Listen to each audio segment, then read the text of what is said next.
Manyien ni bura ochwal e doho mar Meru mar chungo aput mar jatend piny Kenya William Ruto ne oketo mar nono komishonas 4 mag IEBC.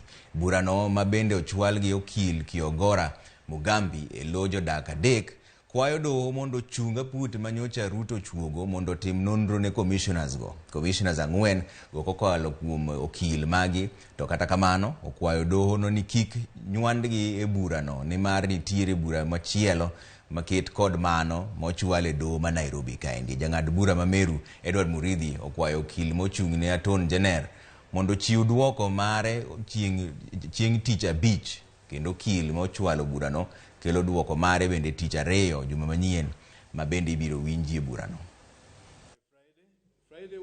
If you look at our petition, we have not involved the tribunal that has been set up. In our petition and in our application, we are seeking orders against the tribunal that was set up by the president. Yes. And if you look at the petition that is in Nairobi, it's not talking about those issues. So, my Lord, we feel that this is a matter that should proceed here as filed, because, my Lord, the 3 petitioners are citizens and they have come through this court in defense of the Constitution, even under Article 3(1) of the Constitution. So we feel that we should proceed today. These are fairly straightforward issues that can be canvassed. We can even argue, we can even go ahead and argue on the PO of Mr. Donald Kipkorir today. Given time, I can still argue about that.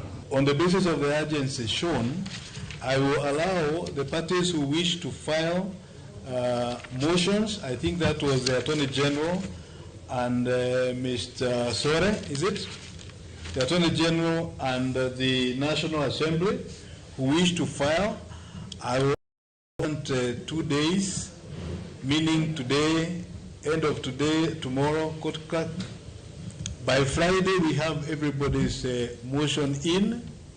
Mr. Kiogora, you are ready to proceed. So when it comes, you'll be ready to burn the midnight oil this time, I think.